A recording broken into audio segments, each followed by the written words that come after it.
I'm a first-year student at Full Sail University in the video game design department, and in the technology and the entertainment and media industries course, I learned a lot about time management and contingent-based scheduling.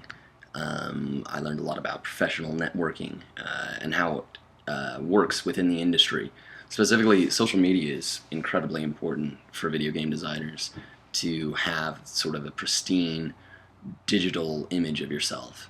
And the connectivity that you find within this and other technology degrees through professional organizations, online forums, and big technology expos and conferences like E3, the level of connectivity through digital sources is really reflective of the modernity of the profession itself. And so you have to be able to navigate those waters comfortably, I think, to be a successful video game designer, which is something that I definitely learned in this course.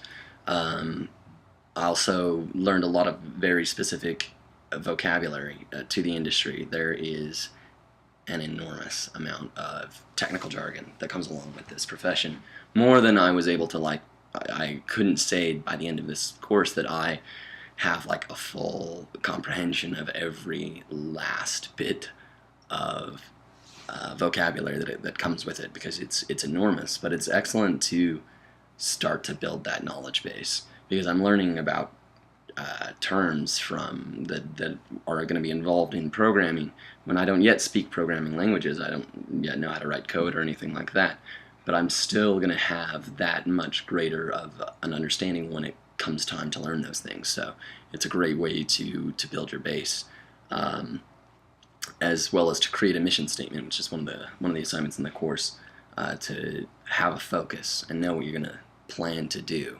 and how to plan it over the next couple of years.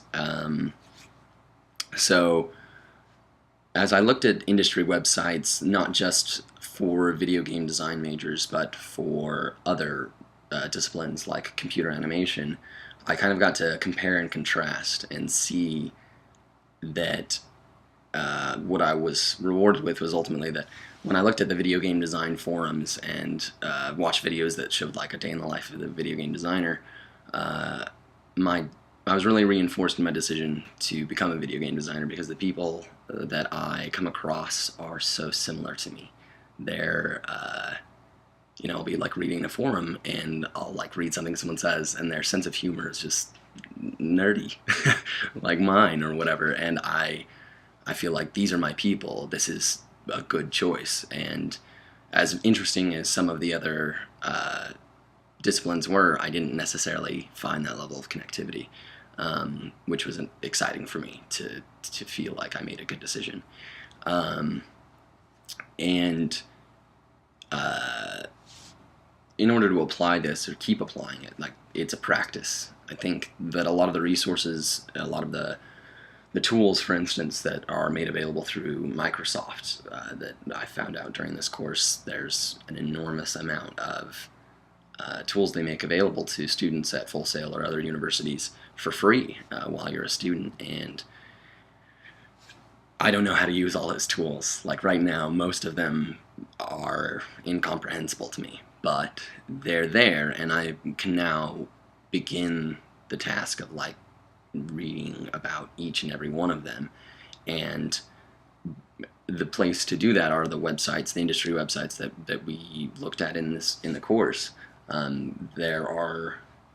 There's literally thousands of people out there in this profession who are not only willing to help you, but really excited to tell you their story and kind of tell you about dangers that might be down the road, or just troubleshoot or help. There's a lot of helpers in this profession. It's a really exciting thing, and I need to make those connections, and I need to maintain my social media and utilize it actively, have like that active management that can yield like the professional network that really gets things done. That's how people get jobs. That's how people get investors, is through professional networking. So it's a really, really important thing, not just to have learned this, but to continue to practice it. And so for incoming 10 students, I would say start work on assignments as early as you can, because you are always going to have things that are going to get out in front of it. And if you decide to put things off till midweek, then maybe something happens midweek, and now your time to do your assignments is now pushed into the weekend, and you're working against a deadline, and your creativity can be stymied that way. Um, the Another important thing to remember is just not to be overwhelmed.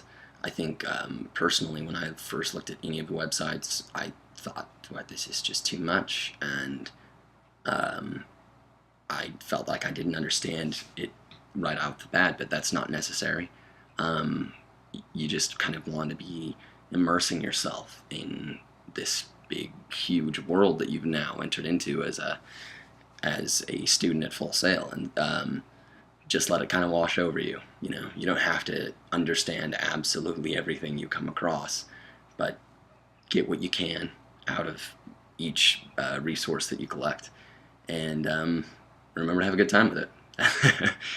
Thanks.